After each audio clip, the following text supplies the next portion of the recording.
नमस्कार, देश देशांतर में आपका स्वागत है। मैं हूं कुर्बान अली। लंबे समय से लटका रियल एस्टेट रेगुलेटरी बिल आखिरकार गुरुवार को राज्यसभा में पास हो गया। इस बिल में घर खरीदारों के हितों का ध्यान रखा गया है। इस बिल के कानून बन जाने के बाद बिल्डरों की मनमानी पर लगाम लग सकेगी। अगर बिल्डर घर खरीदने वालों के साथ धोखाधड़ी करने का दोषी पाया जाता है तो उसे 3 साल तक की सज़ा हो सकेगी। इसके अलावा बिल में रियल एस्टेट रेगुलेटर बनाने का प्रावधान भी है, जिससे प्रॉपर्टी से जुड़े विवाद आसानी से सुलझा लिए जाएंगे। केंद्रीय आवास एवं शहरी गरीबी उन्मूलन विकास मंत्री वेंकैया नायडू ने ये बिल पेश किया और इसके पारित होने पर खुशी का इजहार किया। मुख्य विपक्षी दल कांग्रेस पार्टी ने भी इस बिल का समर्थन किया है। इसके अलावा संसद में कुछ अन्य दलों जैसे सीपीएम, बहुजन समाज पार्टी, राष्ट्रवादी कांग्रेस पार्टी और शिवसेना ने भी बिल का समर्थन किया है, जबकि समाजवादी पार्टी और एआईएडीएमके ने इस बिल का विरोध किया है। देश देशांतर में यही विषय है आज हमारी चर्चा का, जिसमें मेरे साथ जुड़ रहे हैं बीजेपी के राज्यसभा सदस्य आर.के. सिन्हा, कांग्रेस पार्टी के प्रवक्ता मोहम्मद अली खां, बिल्डर एसोसिएशन के दिल्ली अध्यक्ष Arun Sahay, national real estate development council के महानिदेशक ब्रिगेडियर आर सिंह। आप सभी का स्वागत है। सबसे पहले आर.के. सिन्हा साहब, मैं आपसे शुरुआत करना चाहूँगा कि काफ़ी देर से ये बिल, रियल एस्टेट बिल पारित हुआ है, सेलेक्ट कमेटी के पास गया और अब लगभग एक आम सहमति सी ही बनी है इस बिल के बारे में। क्या कहेंगे आप?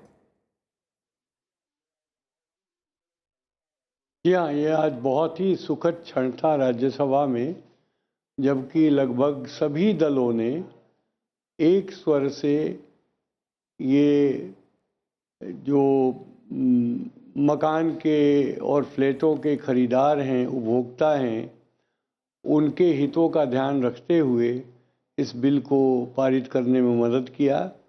और मैं अपने शहरी विकास मंत्री की ओर से सभी दलों का, पूरे सदन का धन्यवाद करता हूं कि उन्होंने इसका समर्थन किया है।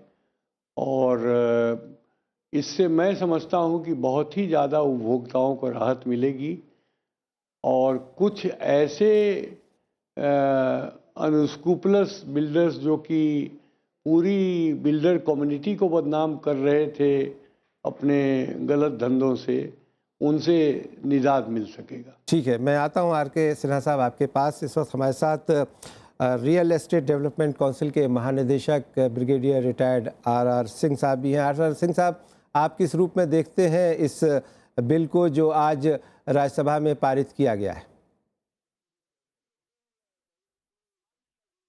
ये बिल बहुत ही अच्छा बिल आया है। अभी इसका जो बहुत दिनों से इसका वो था कि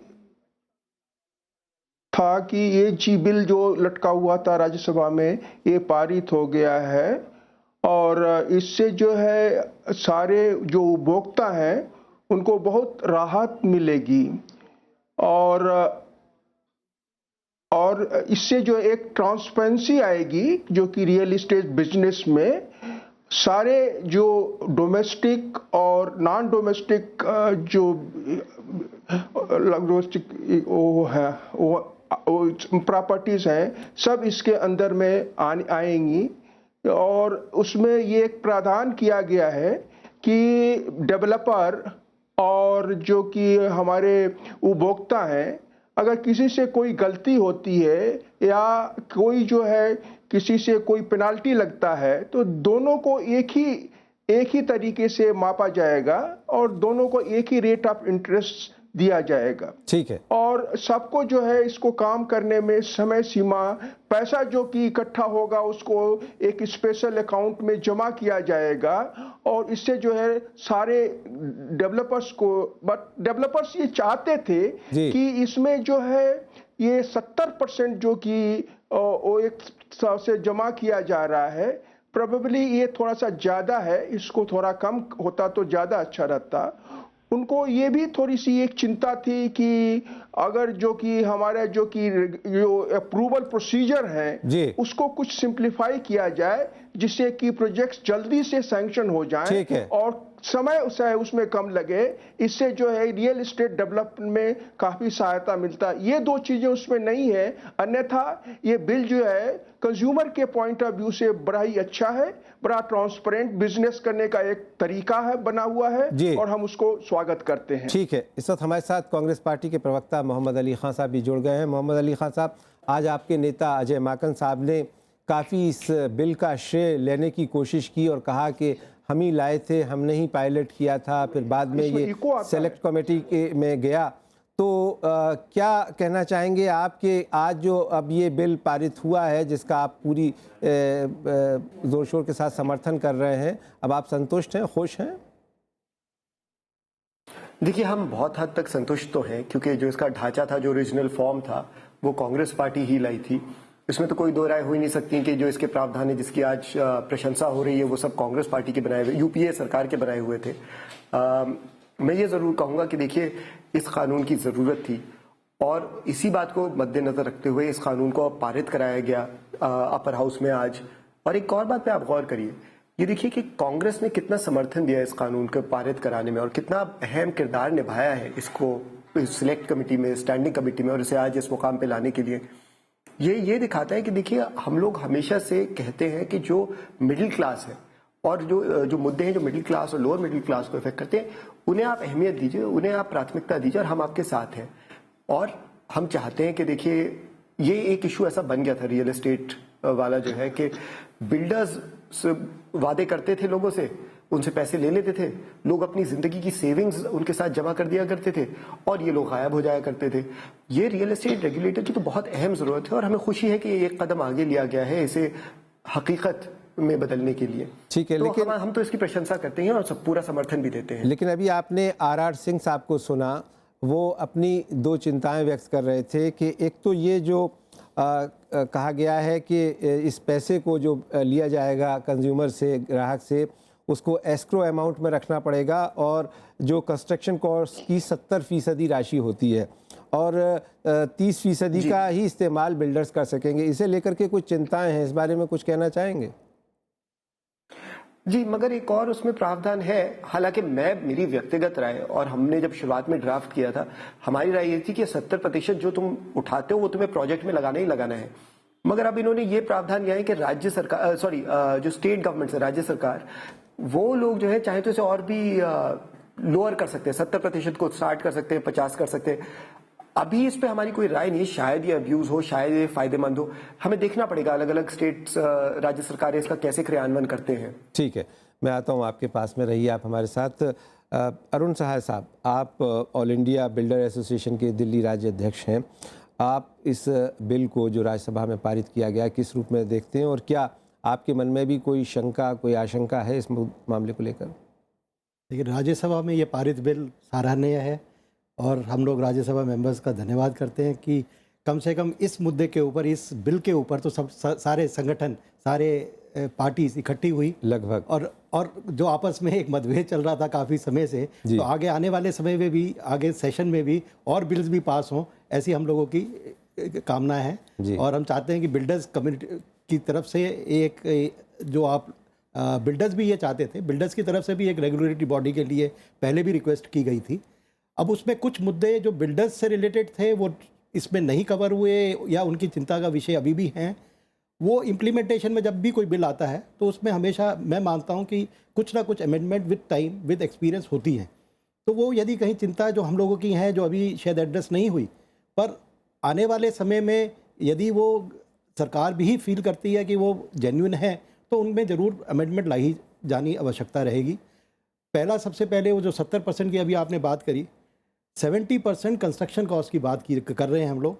यदि वो कंस्ट्रक्शन कॉस्ट तक ही लिमिटेड है फिर तो उसमें कोई ज़्यादा एक इशू नहीं बनता, पर यदि वो 70% कॉस्ट जो फ्लैट की कॉस्ट से यदि उसको रिलेट किया जाएगा, तो आप मानेंगे कि अलग अलग शहर में, अलग अलग लोकेशन पे, एक ही शहर में भी अलग अलग लोकेशन की अलग कॉस्ट है ज़मीन की।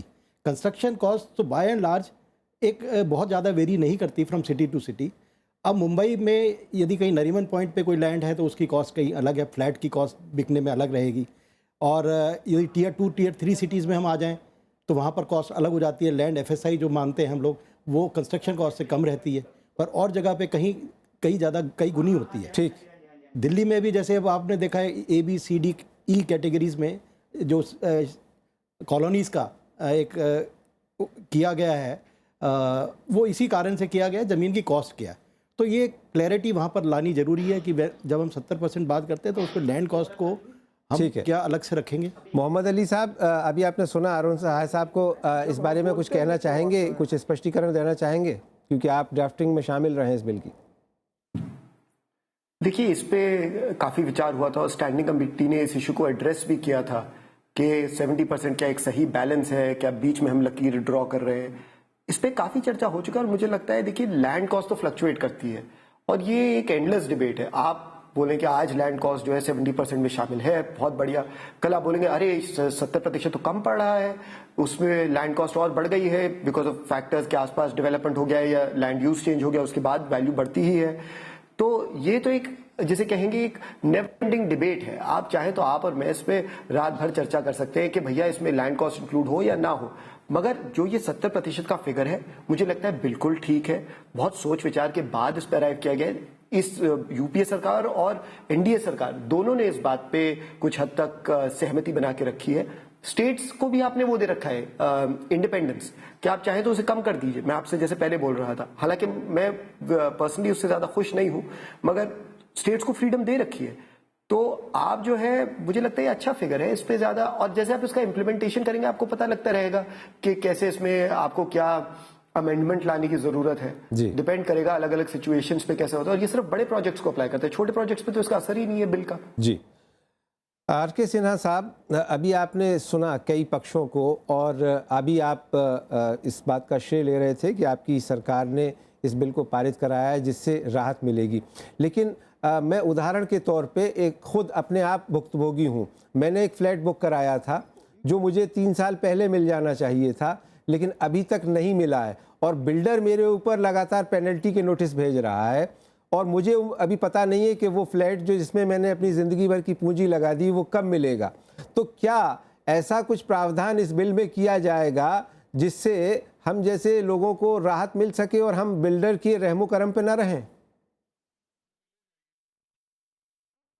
नहीं, ये बिल्कुल प्रावधान किया गया है, किया जाएगा नहीं, ये प्रावधान है कि अगर कोई बिल्डर जो टाइम लिमिट सेट करता है और उस टाइम लिमिट पर वो इम्प्लीमेंट नहीं करता है तो पेनाल्टी नहीं लगा सकता है, उल्टे उसको आपको आपके इन्वेस्टमेंट का इंटरेस्ट देना पड़ेगा। ऐसा नहीं है, इसमें बहुत फ्लेक्सिबिलिटी है और कंज्यूमर को प्रोटेक्ट करने के भरसक उपाय किए गए हैं। कुर्बान अली, आप जो हैं वो भुक्तभोगी हैं, मैं भी भुक्तभोगी हूँ। मैंने भी एक बहुत बड़े नामी गिरामी बिल्डर का एक पेंट हाउस बुक किया था नोएडा में, और उसमें वो कई ऐसी चीज़ें थी जो कि वादा की गई थी जो पूरा नहीं की गई। जैसे कि आपको बताएं कि वो 7th और 8th फ्लोर को मिलाकर वो पेंट हाउस है और 9th फ्लोर पे टेरेस है। उन्होंने लिफ्ट, पहले बात थी कि छत तक लिफ्ट जाएगी, उसके बाद 7th फ्लोर पे लिफ्ट को काट दिया जी। पहले उन्होंने जो दिखाया वो दिखाया कि जो स्टेयर केस की रेलिंग थी वो स्टेनलेस स्टील की बनी हुई थी। उन्होंने 2 फ्लोर तक तो वो किया, उसके बाद उन्होंने वो लोहे का कर दिया।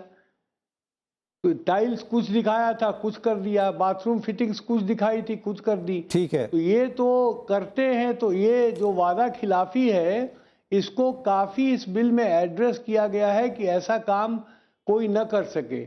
जो दिखाए वो पारदर्शिता के साथ दिखाए। ये उपभोक्ता को कारपेट एरिया और प्लिंथ एरिया और कॉमन एरिया, इन सारे चक्करों में न फंसाया जाए। सीधा सीधा जो दीवार से दीवार तक नाप कर जो कारपेट एरिया है वही बताकर और उसी के हिसाब से चार्ज किया जाए। ठीक है। कई चीजें ऐसी की गई हैं जो उपभोक्ता के हित में है जी। और मैं समझता हूं कि जो पारदर्शी काम करने वाले बिल्डर हैं उनके हित में भी है। एक और बड़ी बात मैं आपको ये कहना चाहूंगा कि इसमें सारे डीलिंग्स को बैंक के थ्रू चेक के माध्यम से करने का प्रावधान किया गया है, जी जिससे कि रियल स्टेट में जो ब्लैक मनी का इनफ्लो हो रहा था उस पर हम बहुत हद तक रोक लगा पाए। ठीक है, मोहम्मद अली साहब आप कुछ कहना चाह रहे थे? जी जी, मैं ये कहना चाह रहा था, देखिए हमारे भाई साहब बता रहे थे अपना किस्सा कि वो खुद परेशान हुए हैं बिल्डरों के हाथों, जो उन्होंने मुझे पोजेशन नहीं दिया, उन पे नोटिस भेजते जा रहे हैं। ये बहुत ही कॉमन कंप्लेंट है। आपको याद होगा कुछ ही महीने पहले हमारे पार्टी के वाइस प्रेसिडेंट राहुल जी गए थे जंतर मंतर, जितने लोग प्रोटेस्ट कर रहे थे उनसे मिले थे और जाके अपना सपोर्ट एक्सप्रेस किया था। ये इसी वजह से किया था क्योंकि ये एक ऐसी प्रॉब्लम है जो आप देखते हैं कि आए दिन बढ़ती जा रही है। लोगों को कोई वादा किया जाता है, कहा जाता है कि आप अभी पैसे दीजिए, छोटी सी रकम दीजिए, आगे जाके 5 साल बाद पोजेशन लेने पे बाकी राशि, मगर जैसे वो लोग देते हैं अगले महीने से उन्हें नोटिस आना शुरू हो जाता है। लोगों को छोटी छोटी बातों पे फॉरफीचर नोटिस आ जाते हैं, जो वादा किया जाता है वो दिया नहीं जाता। इस बिल का नाम देखिए, रियल एस्टेट रेगुलेटरी अथॉरिटी, इससे एक अथॉरिटी बनाई जा रही है, एक खास बॉडी बनाई जा रही है। अब आपको पता है ज्यादातर डिस्प्यूट आजकल किसके सामने जाते हैं? जैसे आप परेशान है बिल्डर से, तो आपका डिस्प्यूट जाता है consumer dispute redressal authority. Consumer dispute redressal authority in my opinion, मेरी व्यक्तिगत राय में, इक्विप्ड नहीं है इन इश्यूज से डील करने के लिए। इसके लिए एक स्पेशलाइज्ड बॉडी चाहिए, क्योंकि कंज्यूमर डिस्प्यूट रिड्रेसल बॉडी बहुत सारे पेटी डिस्प्यूट्स होती है, ओवरवर्क्ड है। ये एक ऐसा एरिया है जिसके लिए एक अलग से बॉडी चाहिए थी, इसके लिए अब ये बन गई है। और अब आप देखिए इसकी फंक्शनिंग को सरकार को इंश्योर करना चाहिए। एक बार ये पास हो जाए लोकसभा में तो सरकार को इंश्योर करना चाहिए कि इसे एडिक्वेट रिसोर्सेज दे, अच्छे अफसर बिठाए और जिन लोगों के साथ नाइंसाफी हो रही है उसमें सीधा वो उसमें खलल लाए। ठीक। आर सिंह साहब, अभी आपने जब चर्चा की थी तो अपनी परेशानियां यानी बिल्डर्स की परेशानियां बताई थी, लेकिन जो हम आम कंज्यूमर्स की परेशानी है, जो आम आदमी की परेशानी है, जिसके भुक्तभोगी आर.के. सिन्हा साहब भी हैं और मैं भी हूं, तो ये जो समस्या है, अब आपको लगता है कि इस नए बिल में इसका समाधान हो पाएगा और आप लोग इसके साथ कोऑपरेट करेंगे?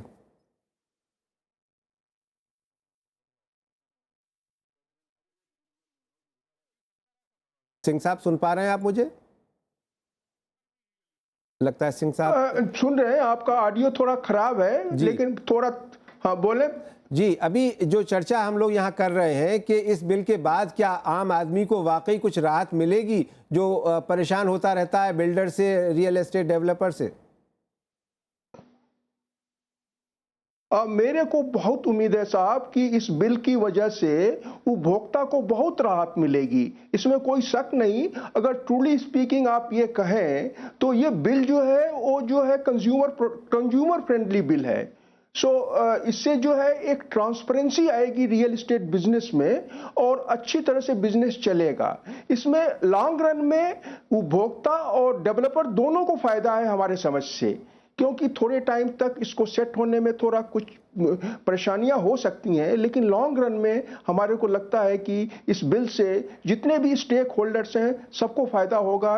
एक बहुत बड़ी ट्रांसपेरेंसी आएगी जो कि रियल एस्टेट में आजकल नहीं है। इसमें हमारे समझ से कंज्यूमर को सबसे ज्यादा फायदा है। जी अरुण साहा साहब, आप कुछ कहना चाहेंगे? हाँ, इसमें दो राय नहीं सब, कंज्यूमर प्रोटेक्शन बिल है जो कि होना भी चाहिए था जी। जो समस्या है पीछे आम पब्लिक ने फेस करी है उसके लिए, उसका निवारण के लिए बिल है और ट्रांसपेरेंसी आएगी, इसमें भी दो राय नहीं।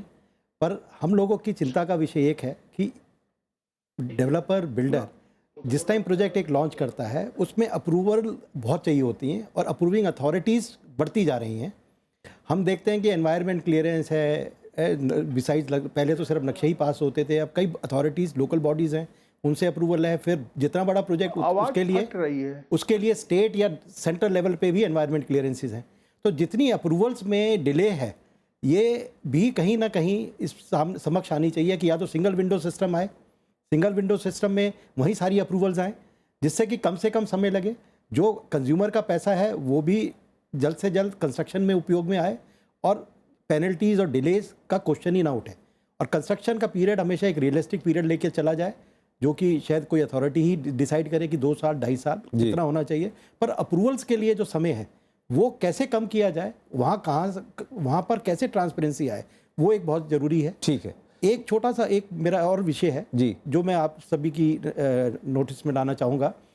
पहले ये प्रावधान 1000 स्क्वायर मीटर से बड़े प्लॉट्स के लिए आ रहा था, अभी ये प्रावधान 500 स्क्वायर मीटर या 8 फ्लैट के ऊपर भी ये अप्रूवल आ गई, बिल का उसके परव्यू में आ गया है। अब 500 स्क्वायर मीटर के प्लॉट आप मानेंगे कि इतने मल्टीपल प्रोजेक्ट्स हो जाते हैं जी कि वो इसमें इस समय में कवर करना, जब कोई अभी बॉडी या कोई अथॉरिटी नहीं है, ठीक, तो क्या वो सही एक दिशा में है? जी पहले हम एक सिस्टम को लाते, उसके बाद फिर इसमें और छोटे छोटे केसेस को भी अंदर इन्वॉल्व करते। जी तो मोहम्मद अली साहब, बहुत ही संक्षेप में आपका फाइनल कमेंट कि कानून तो बन जाते हैं देश में लेकिन उन पर अमल नहीं हो पाता। क्या उम्मीद करें कि इस बिल के कानून बन जाने के बाद जब राष्ट्रपति की सहमति हो जाएगी तो वाकई आम आदमी जो बहुत उम्मीद के साथ अपनी ज़िंदगी भर की पूंजी लगा करके मकान का ख्वाब देखता है, सपना देखता है, उसे अब परेशानियां कम होंगी, दिक्कतों का सामना नहीं करना पड़ेगा? जी देखिए, जब भी कोई कानून बना रहे होते हैं तो सबसे पहली चीज जो याद रखने की होती है, जो हमें बार बार याद दिलाई जाती थी, वो ये है कि a law should be able to enforce what it commands. अगर वो इन्फोर्स नहीं कर सकता जो कमांड कर रहा है तो किस काम का कानून? अगर ये लोग एग्जीक्यूटिव ऑर्डर से या किसी एडवाइजरी बुक से या किसी इनहेरेंट पावर से इस अथॉरिटी को खड़ा कर देते तो इसके पास इतनी पावर नहीं होती जितनी अब है, अगर ये स्टैच्यूट के जरिए पैदा होती है। स्टैच्यूटरी बॉडी है, पार्लियामेंट के फरमान से एग्जिस्टेंस में आई है। इसके पास पावर है पेनल्टी लेवी करने की, इसके पास पावर है फाइन्स लेवी करने की। लोगों को जरूर, मुझे पूरी उम्मीद है कि अगर इसे सही से इसको इम्प्लीमेंट किया जाएगा तो ये बहुत ही यूजफुल और इफेक्टिव अथॉरिटी रहेगी। चलिए, बहुत बहुत शुक्रिया मोहम्मद अली साहब, RK सिन्हा साहब, ब्रिगेडियर RR सिंह साहब और अरुण सहाय साहब हमारे साथ इस चर्चा में जुड़ने के लिए। तो अब हम उम्मीद करेंगे कि इस रियल एस्टेट बिल के पारित हो जाने के बाद और कानून बन जाने के बाद जो बरसों से आम आदमी अपने मकान को हासिल करने के लिए संघर्ष कर रहे हैं, लाखों करोड़ों लोग, उन्हें राहत मिल सकेगी। इस उम्मीद के साथ देश देशांतर में मेरे साथ इतना ही। नमस्कार।